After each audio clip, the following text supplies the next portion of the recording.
Un homme électrique et sa guitare de Cro-Magnon. Un cœur de météo pour une Miss Artichaut. Une tapette à gaufre avec un pistolet à manche. Un chat moteur sur une oreille à vélo. Un chanteur de piscine dans un vestiaire d'Opérette. Un camion en peluche sur un lapin poubelle. Bien de chambre à laver pour une machine à coucher. Un bon enfumé ou du saumon personnel. Mélangeons les mots composés. Composons les mots mélangés. Mélangeons les mots composés. Composons les mots mélangés. Une clé de taxi pour un chauffeur à molette. Un tapis d'éclair dans une fermeture de bain. Quel tableau de mule pour une tête de ping-pong. Un crête à joie avec un rabat-joie. Un arbre à réaction sur un avion en fleurs. Un serpent à grelot sous un bonnet à sonnette. Deux vaches à pain pour une côte.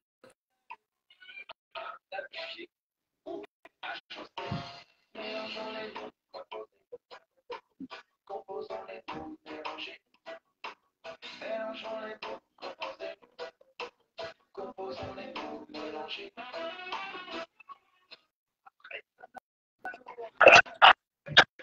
Voilà.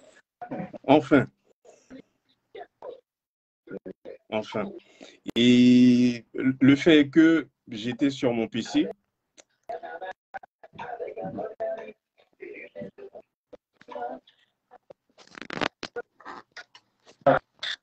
alors, mes amis, comme on a entendu longtemps, on a entendu très longtemps.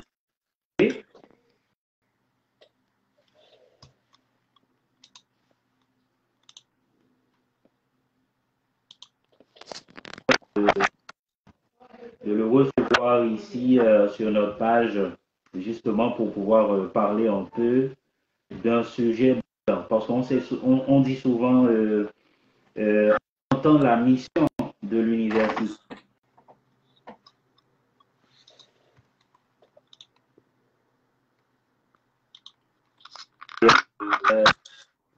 De le recevoir ici, on entend la mission. On peut le volume.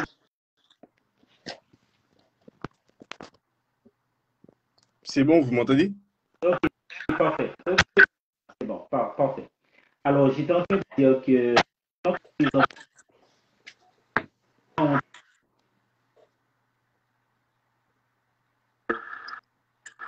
très souvent, on oublie que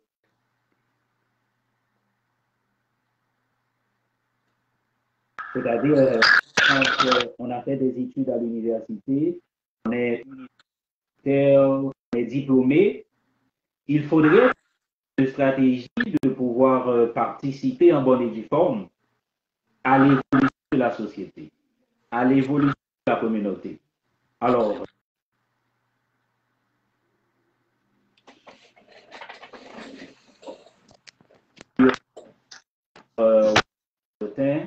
justement pour pouvoir en débattre, pour pouvoir parler un peu de cette noble mission qui a été dévolue aux universitaires, aux diplômés, justement pour contribuer à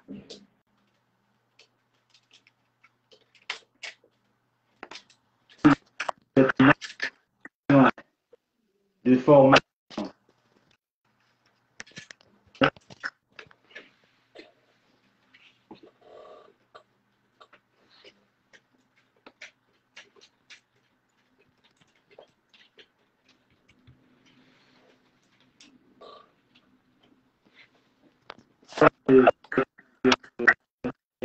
Qui vous passionne. Je suis très content de vous recevoir. Je sais qu'il est très tard chez vous. Vous êtes à Paris au moment où nous parlons. Ah ben, on va faire un petit échange autour de la question qui a été posée dans les diplômés pourraient, dans une certaine mesure, au développement. Après, je vous demanderai, probablement vous saluant, de vous demander de faire une petite présentation. Il n'y a pas mieux que de se présenter soi-même. Alors, dites-moi. Je tiens tout d'abord à vous remercier pour l'invitation. Et je pense que cela va au-delà du fait qu'on est des simples citoyens haïtiens.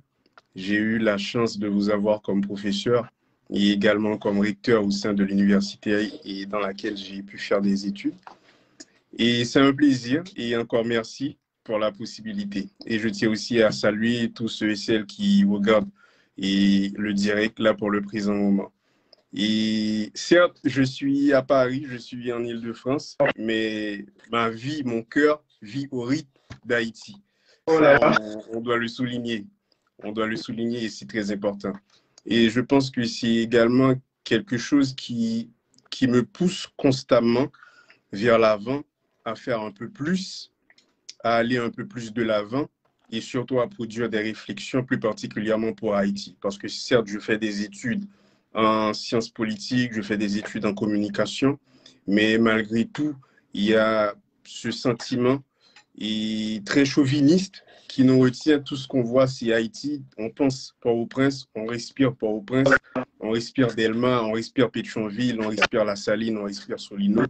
En un mot, et notre souffle de vie, après la santé, après Dieu qui nous guide, c'est surtout notre alma mater, notre mère patrie qui nous chérit. Donc, du coup, merci encore et je pense que c'est une possibilité que j'ai de partager beaucoup de choses avec la jeunesse, avec tous ceux et celles qui regardent le live pour le présent moment.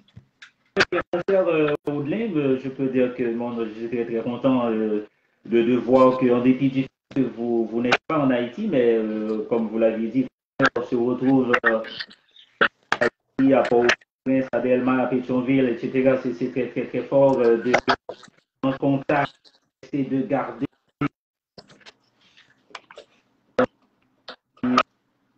kilomètres à des kilomètres d'Haïti, mais de garder parce que sous une terre, c'est la mer, il faudrait toujours garder en nous, si ce n'est que dans notre cœur, pour tout le monde. Alors, est-ce que vous pourriez nous faire une petite présentation de vous? Eh bien, je suis Oudlin Charlotin. Ça fait quoi? Ça fait déjà 28 ans que je me nomme Oudlin Charlotin. Et j'ai fait des études classiques à Frère André et Delma 29 et mes études secondaires et au Collège canado-haïtien où j'ai commencé à comprendre beaucoup de choses, à vivre beaucoup de choses, à partager beaucoup de choses également avec des amis qui me sont encore chers. Et par rapport aux études universitaires, j'ai commencé mes études à l'université Quisqueya, c'était plus particulièrement en sciences juridiques. Mais le fait est que à l'université Quisqueya, ce que je voulais vraiment, je le trouvais pas. Et j'étais quelqu'un qui aimait faire du tac au tac. Je trouvais qu'à l'université Quisqueya, il manquait un peu pas de débat en soi, mais il manquait en quelque sorte. Et ce tac au tac dont je cherchais, et je trouvais que les étudiants là-bas, ce souci, ce besoin d'apprendre que moi j'avais, et c'était pas vraiment partagé par tous. Donc, du coup, j'ai arrêté mes études à l'université Quisqueya. Et après un court lapsus, un court moment, j'ai postulé au centre d'études universitaires, CEDI et diplomatique, et également en sciences juridiques à l'Université d'État d'Haïti. Heureusement, j'ai été admis dans les deux en même temps. Donc, du coup, j'ai fait 2 universités en même temps. Et récemment, en 2020, j'ai bouclé mes études au CEDI et également en sciences juridiques à l'Université d'État d'Haïti. Et lorsque je travaillais sur mon mémoire, ou j'ai eu à travailler sur mon mémoire, plus particulièrement pour le CEDI, j'ai eu une admission à l'Université Paris 8, Vincennes-Saint-Denis. Et de là étant, j'ai dû abandonner ce projet pour essayer de me concentrer dessus parce que le laps de temps qui me restait était vraiment court. Et donc, du coup, pour le présent moment, je suis titulaire d'une licence en sciences politiques, par mention sciences politiques, mais le parcours, c'est un parcours en sciences humaines et sociales. Et récemment, j'ai eu la chance d'être accepté en tant qu'étudiant au niveau de Master 1 à l'université Gustave Eiffel et actuellement, je fais une maîtrise en communication des entreprises et médias sociaux, toujours dans le domaine des sciences humaines et sociales. Très bien, parfait. c'est un très long parcours. Vous êtes très parcours.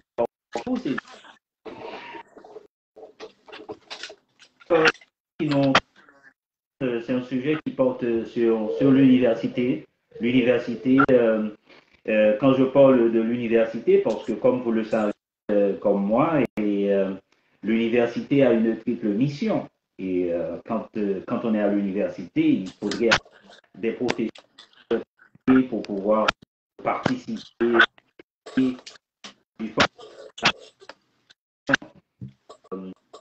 en général, d'être à côté de la formation avec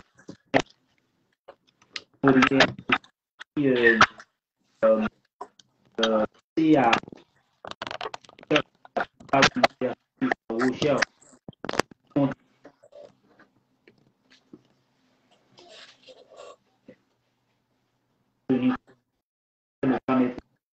de la recherche. Maintenant, le dernier pilier, qui est un pilier très intéressant, un pilier très important dans le cadre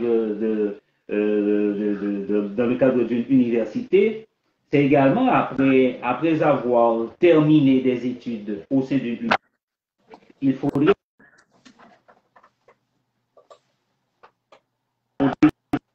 d'abord d'être en mesure de faire en sorte d'être capable d'apporter soi-même, c'est-à-dire d'être utile à soi-même, mais également, non seulement d'être utile à soi-même, mais également d'être utile à la communauté, d'être utile à une société, à un pays en général. Alors, pourquoi on va réfléchir rapidement sur cette question-là? Comment un diplômé, par exemple, c'est peut-être la première question que je vais te demander, et comment un diplômé trouvant quelque part dans un milieu, dans son pays ou dans un pays étranger, pourrait contribuer à mettre son savoir et son savoir-faire au développement ou à l'évolution de la société ou là où il évolue. Je pense que le fait de déjà prendre des initiatives, même en étant universitaire ou pas, est déjà important. C'est-à-dire il faut partir de l'idée de l'action avant tout. Mais cependant, quand il s'agit d'un universitaire plus particulièrement, c'est encore plus intéressant parce que de là étant, on sait que c'est quelqu'un qui a fait des études, c'est quelqu'un qui fait peut-être ses études, qui évolue dans un secteur, dans un domaine, qui est appelé également à exercer ou encore pratiquer les théories et de ce dont il apprend. Donc, du coup, il s'agit de prendre l'initiative. Plus particulièrement, pour prendre l'initiative, il faut être très observateur, c'est-à-dire essayer de voir au sein de sa communauté ou encore au sein de l'université ce qui manque. Parce que pour innover, il faut observer.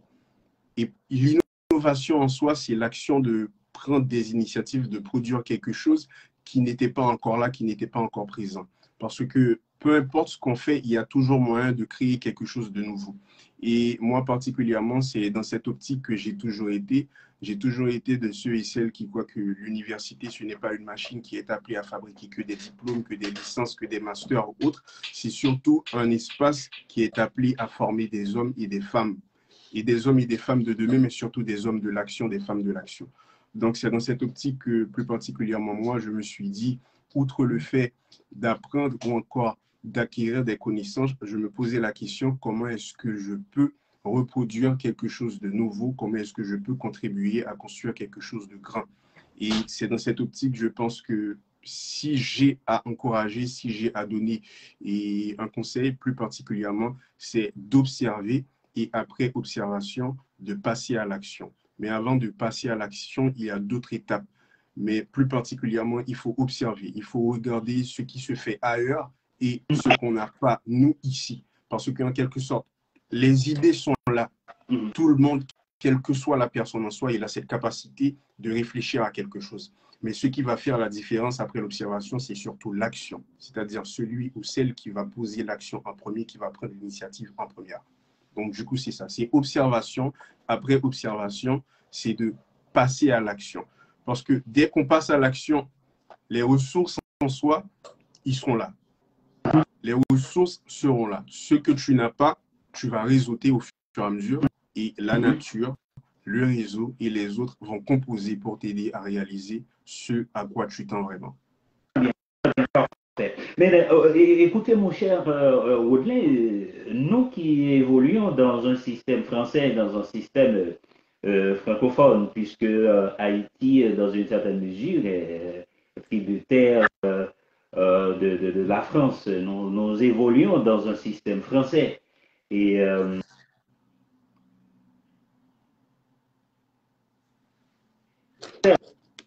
français est dominant et pratique les habitudes européennes dans une certaine mesure.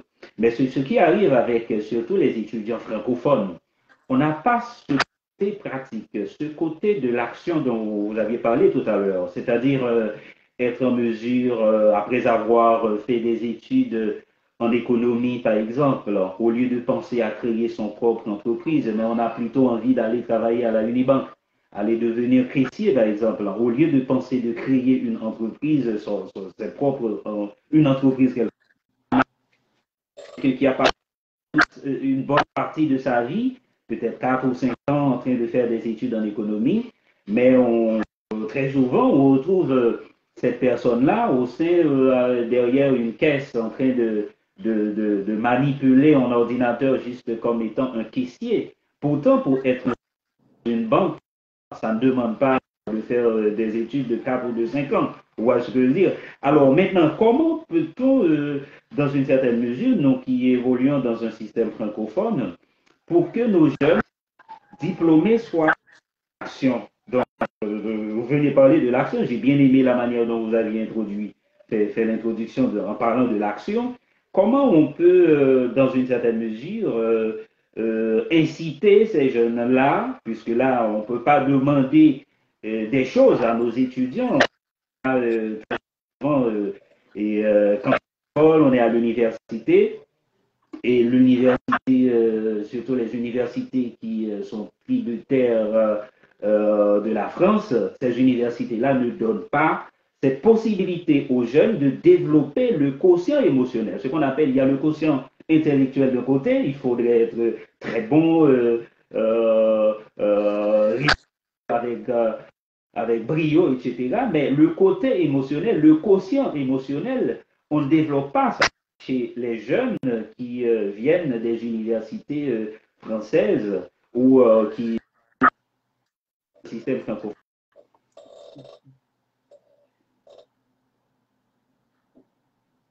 Ben, je pense que c'est peut-être en quelque sorte une logique d'idée qui sévit au sein de la société, plus particulièrement de ceux et celles qui sont d'origine et francophone en soi. Pourquoi je le dis? C'est parce que même en étant ici en France, j'ai également fait l'observation. Il y a beaucoup de jeunes qui se contentent d'aller à l'université. Il n'y en a pas beaucoup qui prennent des initiatives. Par contre, pour pallier à cela, moi, bien avant de venir en France, bien avant ce voyage, j'étais quelqu'un qui était très curieux par nature. Très bien. Cela signifie quoi? Cela signifie que certes, j'apprenais les sciences politiques, j'apprenais les sciences juridiques. Par contre, j'essayais de comprendre ce qui se passait autour de moi. Plus particulièrement, qu'est-ce qui se passait au sein de l'économie, qu'est-ce qui se passe au sein de la philosophie, au fur et à mesure. Et c'est de là étant que j'ai commencé par comprendre beaucoup de choses. Donc, plus particulièrement grâce à ma curiosité. C'était de savoir qu'est-ce qui se passe ailleurs. Certes, on est dans un système français, il faut le dire. Cependant, ceux et celles qui sont dans un système autre que celui du système français, comment ça se passe? Eh bien, j'ai remarqué quelque chose. C'est quoi? C'est qu'il y a quelque chose qui a changé depuis quelques années. C'est que les jeunes, particulièrement, ils commençaient à prendre des initiatives. Comment ça se passait? C'est qu'à la sortie des études universitaires, il y a beaucoup de jeunes qui refusaient cette logique d'entrer directement dans une entreprise, de mener une vie de salarié, d'employé. Il y en a beaucoup qui commençaient à prendre l'initiative à réaliser, à créer des startups ou encore à créer des centres de réflexion, encore des réservoirs d'idées de réflexion. Donc, du coup, je me suis dit, pourquoi ne pas reproduire le même schéma? Tout ça pour dire quoi? Tout ça pour dire qu'à partir de la curiosité, il y a quelque chose qui est très fort qu'il faut comprendre. C'est quoi? C'est l'exemple. C'est l'exemple que donnaient ceux et celles qui se trouvaient ailleurs. Moi, quand je suis sur les réseaux sociaux, quand je suis sur YouTube, quand je suis sur Facebook, outre le fait de regarder quelque chose qui est assez intéressant ou même qui peut amuser le quotidien, j'essayais toujours de voir ce qui se passait ailleurs, j'essayais toujours de m'informer, de comprendre quelles étaient les dernières technologies en vogue, qui a créé ici, qui a créé ça, etc. Parce que la logique technologique, la logique numérique, mais aussi cette dynamique de travail changeait partout dans le monde. On a changé de système sur le plan du travail. On est passé d'un flux de salariés vers un flux d'entrepreneurs, mais entrepreneurs entre parenthèses. Donc, du coup, je voyais qu'il y avait beaucoup de jeunes qui prenaient l'initiative de quoi? De créer des startups, de créer des boîtes de réflexion, des réservoirs d'idées, etc. Mais c'était en quoi? C'était des jeunes qui étaient dans un secteur déterminé, qui voulaient créer quelque chose à partir de ce qu'ils avaient appris. Et de là étant, il y en a beaucoup qui ont réussi. Il y en a qui ont créé des startups qui ont été rachetées par d'autres entreprises, qui sont aujourd'hui millionnaires, qui sont à la retraite comme ça, juste et la création d'un simple startup, ils l'ont revendu pour des millions, pour des milliers, etc. et autres. Et puis, ça s'est passé comme ça. Mais le fait est qu'il faut aussi être réaliste. On vit dans un pays en sous-développement, on vit dans un pays compliqué, on vit dans un pays qui produit que de la crise. Ce qui n'est pas en crise, sauf c'est que la crise qui n'est pas en crise en Haïti, il faut le dire. Donc, du coup, les moyens sont faibles. Les moyens sont très faibles. Mais je me disais que ce n'était pas une barrière. Pourquoi? Parce qu'on pouvait faire avec ce qu'on avait, avec les moyens du bord. Et au fur et à mesure qu'on avançait, on pouvait évoluer sur à quoi on voulait vraiment arriver. Donc, du coup, moi, je partais de ma curiosité, parce que c'est grâce à cette curiosité que j'ai pu sortir de ce carcan de réflexion qui prévaut ici actuellement. Et à partir de cette curiosité, j'ai pu prendre l'exemple de ce qui se faisait ailleurs, que ce soit en France, que ce soit à l'extérieur, que ce soit aux États-Unis, etc. et autres. Donc, du coup, j'ai compris cette logique de jeunes qui voulaient vraiment créer des startups, qui voulaient créer des entreprises, des boîtes de réflexion. Je me suis dit, pourquoi pas, étant donné que je suis dans un pays où, si on n'est pas pistonné, c'est difficile d'intégrer une quelconque entreprise. Si on n'est pas le fils de ci, si on n'est pas le fils d'un tel ou d'un tel, c'est plus que compliqué d'accéder à des postes, etc., de décision ou autres. Et c'est de là étant que je me suis dit, pourquoi ne pas prendre l'initiative de réaliser quelque chose qui, peut-être à l'avenir, pourra m'ouvrir des portes directement par rapport à ce dont à quoi j'espère ou encore je souhaite. Et je pense que c'est dans cette optique que j'ai mis sur pied beaucoup de structures. Il y en a qui n'existent plus, il y en a qui sont encore d'actualité. Mais le fait est que j'ai toujours été quelqu'un qui faisait que créer, que de prendre des initiatives. Si je créais quelque chose aujourd'hui et que pour une quelconque raison, ça n'a pas pu fonctionner, je me suis dit, vas-y, il me manquait ci, il me manquait ça. Je vais partir aujourd'hui sur autre chose et essayer de voir comment je peux avancer plus particulièrement. Et je pense que c'est grâce à cette curiosité et je pense que c'est l'une des qualités qui m'anime encore aujourd'hui. Et peu importe ce que j'ai fait, ou encore peu importe ce que je fais, ou ce que je veux concevoir, je suis toujours curieux, je veux toujours apprendre. C'est-à-dire, il y a cette soif chez moi qui ne part jamais. J'ai toujours soif de quelque chose, je veux toujours quelque chose en plus. Et je pense que ça n'a pas changé, et c'est peut-être pour ça qu'aujourd'hui, et je pense que je peux considérer qu'il y a des initiatives qui sont encore d'actualité de mon côté et qui en valent vraiment la peine. Très bien. Non, non, non. Et d'ailleurs, c'est cette curiosité-là que nous allons inviter les jeunes à suivre, parce que là, normalement, et en regardant, effectivement, même si vous avez crié, je sais que vous êtes vraiment dans cette logique de création des startups, j'invite à continuer. Probablement, ce ne serait pas notre dernière rencontre. On va continuer à motiver les jeunes, de développer leur curiosité, de faire en sorte aussi d'avoir aussi le goût du risque là, parce que la vie est un risque là. N'ayez pas peur de prendre des risques calculés. Que le risque là, si on croise les bras, on a fait des études. C'est bien de faire des études, mais à côté des études, il faudrait aussi de mettre en évidence ce qu'on a appris quelque part. On n'a pas besoin d'avoir peur parce qu'il y a ce côté il y a cette peur-là qui anime généralement les personnes qui des universités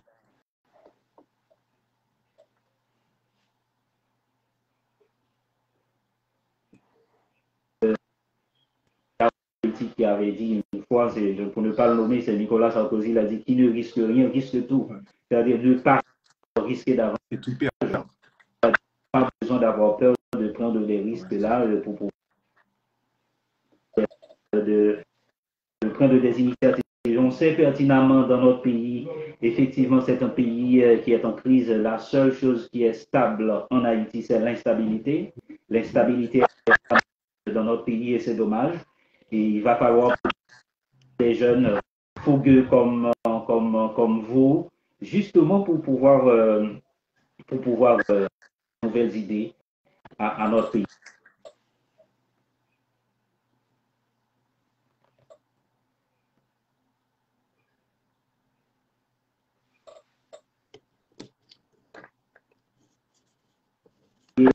Une stratégie de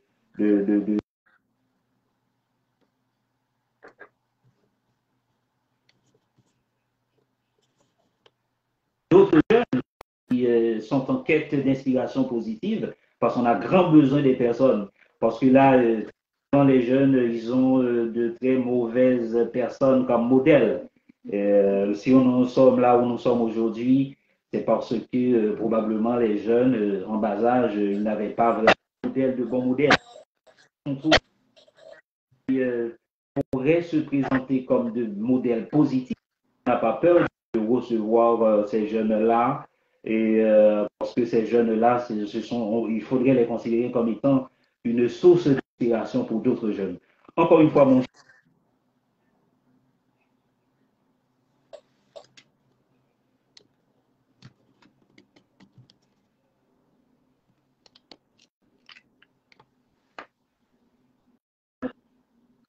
permettre de prendre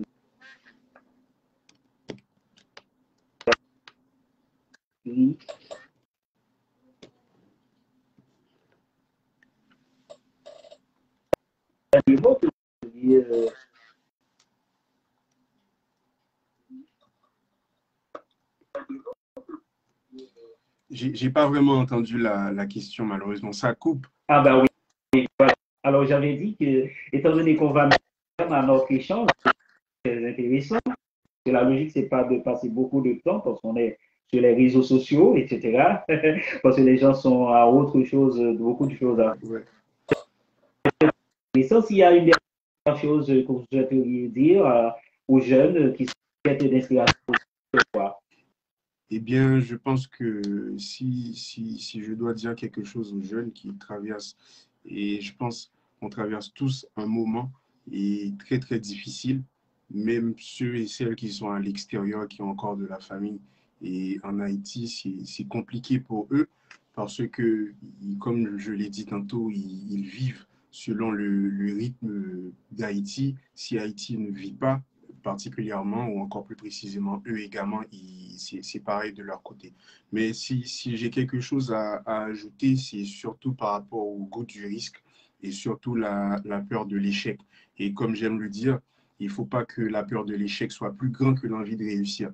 Et je pense que malgré tout, il faut tenir bon, malgré tout, il faut garder espoir. Et ce que je veux dire plus particulièrement aux jeunes, c'est que nous devons sortir de cette logique d'égoïsme ou encore d'un jeune qui se voit que lui-même. Cette logique de soi pour soi doit terminer. On doit composer ensemble parce que si on ne compose pas ensemble, tôt ou tard, on aura tous à décomposer tout seul. Ça, c'est très, très important à comprendre. Et moi, je me considère parmi l'un des jeunes que je connais qui est prêt à aider et par le biais de mes initiatives, par le biais de mes activités, par le biais des entreprises que je mène. C'est surtout pour les jeunes Haïtiens et les jeunes Haïtiennes parce que je connais beaucoup de jeunes dans ce pays qui ont beaucoup de valeurs, qui ont beaucoup de capacités. Ils ont juste besoin d'un moyen, d'un terrain pour pouvoir mettre en exergue ce à quoi vraiment ils rêvent, ce à quoi vraiment ils tiennent, ce à quoi ils ont la capacité pour l'exercer. Donc, du coup, la logique, c'est ça. Moi, je suis là, je suis disponible et plus particulièrement ma structure, Tout sur les AI. Et il y a des activités qu'on entend mener dans les jours à venir et je pense qu'on aura à faire la publication tout par et pour les jeunes. Donc, du coup, tenez bon. Je sais que ce n'est pas facile. Tenez bon. Et tôt ou tard, les efforts, les études, tout ce qu'on a fait, nécessairement, ça doit payer. Alors, il y a quelqu'un tel Vive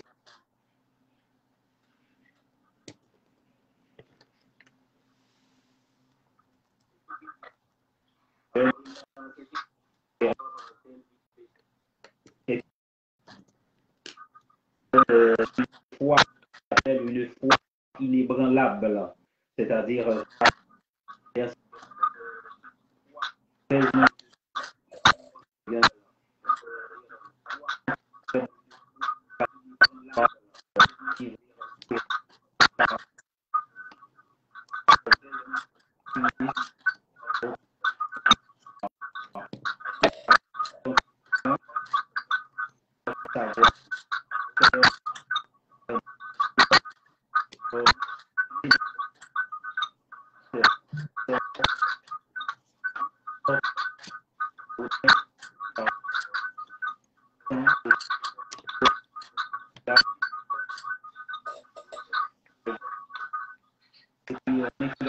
contact. Ça a été vraiment un grand plaisir de vous recevoir. On se dit à très bientôt pour un autre échange. Parfait. Un plaisir partagé. Merci encore.